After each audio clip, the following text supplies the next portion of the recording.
Shri Sai Ram, Shri Sai Satcharita, written by Hemadpantji and translated by Gunaji. Chapter 22. How to meditate on Baba. No one has been able to fathom the nature or the form of the Almighty. Even the Vedas and the thousand-tongued Shesha are not able to describe it fully, but the devotees cannot but know and look at the form of the Lord, for they know that His feet are the only means of their happiness. They know no other method of attaining the supreme goal of life except meditating on the holy feet. Hemadpantji suggests an easy way of devotion and meditation as follows. As the dark fortnight of every month wears out gradually, the moonlight also wanes in the same degree, and on the new moon day, we do not see the moon at all, nor do we get her light. Therefore, when the bright fortnight begins, people are very anxious to see the moon. On the first day, the moon is not seen, and on the second day also, she is not clearly visible. Then the people are asked to see the moon through an opening between the two branches of a tree. And when they begin to see through this aperture eagerly and after concentratedly, the distant small crescent of the moon comes to their great delight within their ken. Following this clue, let us try to see Baba's light. Look at Baba's posture. How fine it is. He is sitting with his legs folded, the right leg held across the left knee. The fingers of his left hand are spread on the right foot. On the right toe are spread his two fingers, the index and middle ones. By this posture, Baba means to say, as it were, if you want to see my light, be egoless and most humble and meditate on my toe through the opening between the two branches, index and middle fingers, and then you will be able to see my light. This is the easiest means of attaining devotion. Now let us turn for a moment to Baba's life. Shirdi had become a place of pilgrimage on account of Baba's stay. People from all quarters began to flock there, and both the rich and the poor began to be benefited in more ways than one and in some form or other. Who can describe Baba's boundless love and his wonderful natural knowledge and his all-pervasiveness? Blessed is he who could experience one or all of these. Sometimes Baba observed long silence, which was, in a way, his dissertation on Brahman. At other times, he was conscious bliss incarnate, surrounded by his devotees. Sometimes he spoke in parables, and at other times indulged in wit and humor. At times he was quite unambiguous, that is clear, and at times he seemed enraged. Sometimes he gave his teachings in a nutshell, at other times he argued at length. Many a time he was very plain. In this way, he gave varied instructions to many, according to their requirements. His life was therefore inscrutable, beyond the ken of our mind, beyond our intellect and speech. Our longing to see his face, to talk with him and hear his leelas was never satisfied. Still we were overflowing with joy. We can count the showers of rain, encircle or tie the wind in a leather bag. But we can gauge or measure his leelas. Now we deal here with the one aspect of them, that is, how he anticipated or forestalled the calamities of his devotees and warded them off in time. Bala Sahib Merikar, son of Sardar Kaka Sahib Merikar, was Mamaltadar of Kopargaon. He was going on tour to Chitali. On the way he came to Shirdi to see Sai Baba. When he went to the masjid and prostrated himself before Baba, usual conversation regarding health and other matters commenced, when Baba sounded a note of warning as follows: "Do you know our Dwaraka Mai?" As Bala Sahib did not understand, he kept quiet. Baba continued, "This is our Dwaraka Mai, where you are sitting.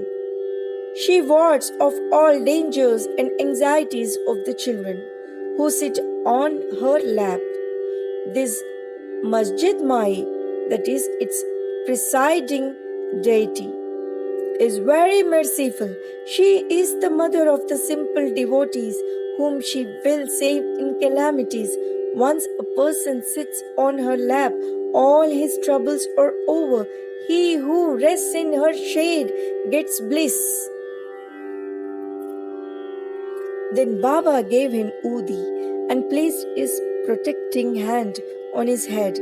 When Bala Sahib was about to depart, he again said, "Do you know the Lamba Baba, that is long gentleman, that is serpent?"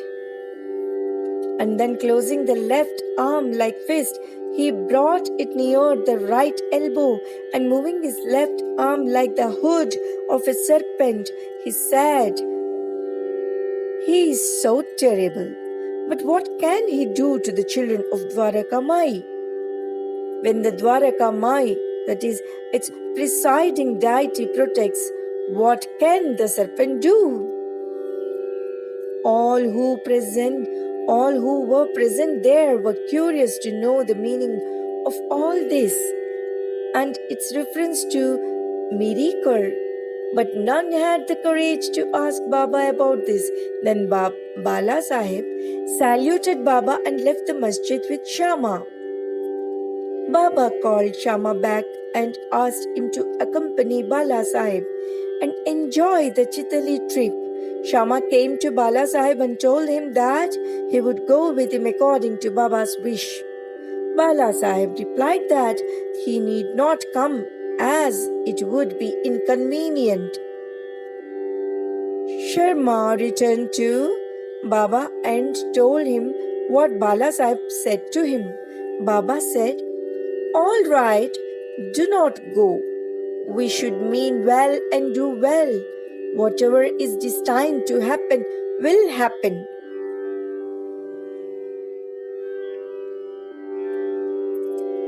In the meanwhile, Bala Sahib thought over again and calling Shama, asked him to accompany him.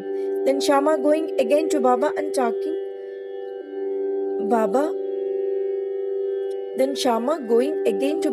and taking his leave, started with Bala Sahib in the Tanga. They reached Chitali at 9 p.m. and encamped in the Maruti temple. The office people had not come, so they sat quiet in the temple, talking and chit-chatting. Bala Sahib was sitting on a mat reading a newspaper.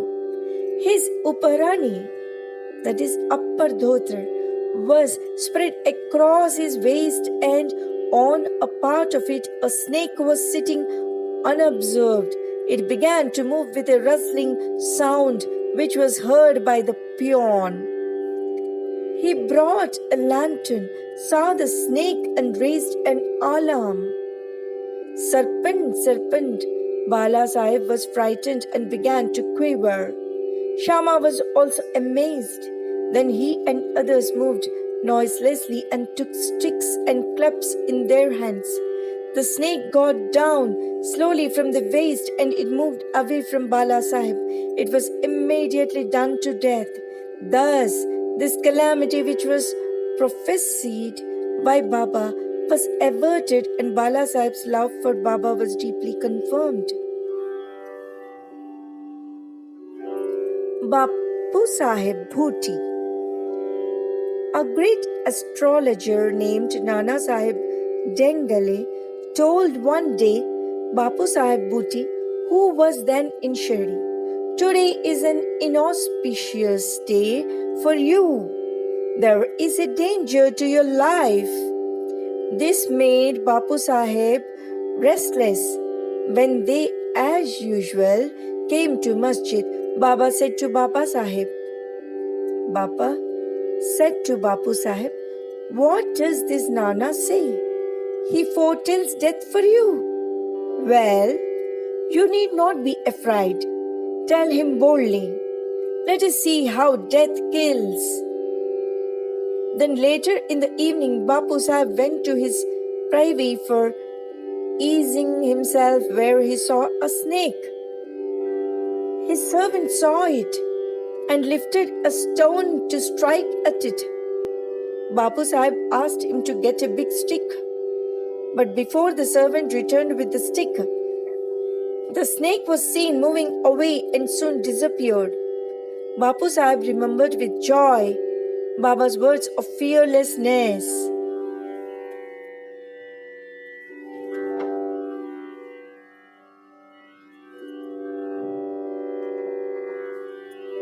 Amir Shakkar. Amir Shakkar was a native of the village Korale in Kopargaon Taluka. He belonged to the Bachar caste. He worked as a commission agent in Bandra and was well known there. He once suffered from rheumatism, which gave him much pain.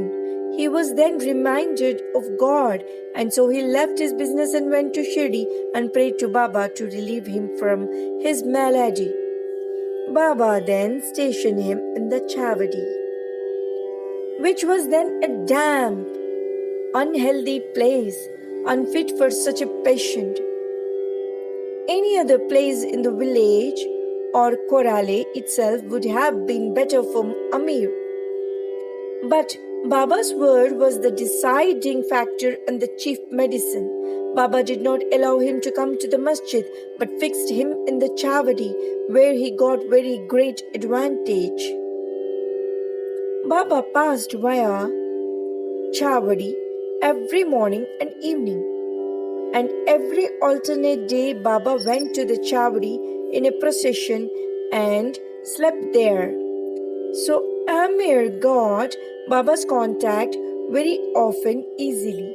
Amir stayed there for full 9 months, and then somehow or other he got a disgust for the place. So one night he stealthily left the place and came to Kupagaon and stayed in a dharmashala. There he saw an old dying father who asked him for water. Amir brought it and gave it to him. As soon as he drank it, he passed away. Then Amir was in a fix. He thought that if he went and informed the authorities, he would be held responsible for the death, as he was the first and sole informant and knew something about it. He repented for his action, that is, leaving Shirdi without Baba's leave, and prayed to Baba. He then determined to return to Shirdi, and that same night he ran back, remembering and muttering Baba's name on the way, and reached Shirdi before daybreak. and became free from anxiety. Then he lived in the Chavdi in perfect accordance with Baba's wishes and orders and got himself cured. One night, it so happened that Baba cried at midnight, "O Abdul, some devilish creature is dashing against the side of my bed." Abdul came with a lantern, examined Baba's bed but found nothing. Baba asked him to examine carefully all the place and began to strike the ground with his satka. Seeing this Leela of Baba, Amir thought that Baba might have suspected some serpent had come there. Amir could know by close and long contact the meaning of Baba's words and actions. Baba then saw near Amir's cushion something moving. He asked Abdul to bring in the light, and when he brought it, he saw the coil of serpent there, moving its head up and down. Thereupon the serpent was immediately beaten to death. Thus Baba gave timely warning and saved Amir. Hemadpantji, Scorpion and Serpent. First one, at Baba's recommendation, Kaka Sahib Dikshit was daily reading the two works of Shri Eknath Maharaj, that is Bhagavat and Bhavartha Ramayana, and Hemadpantji had the good fortune to be one of the audience when the reading of the works was going on.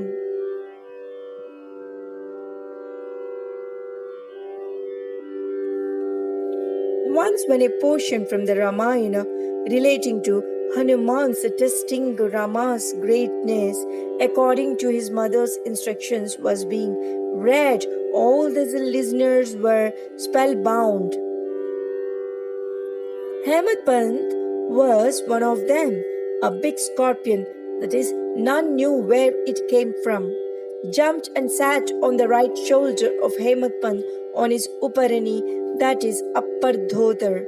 First it was not noticed, but as the Lord protects those who are intent on hearing his stories, he casually cast a glance over his right shoulder and noticed it. It was dead silence, not a bit moved here or there. It seemed as if it also enjoyed the reading. Then by the Lord's grace, Hemadpantji, without disturbing the audience, took the two ends of his dhotar, folded them and brought them together, enclosing the scorpion within. Then he went out and threw it in the garden.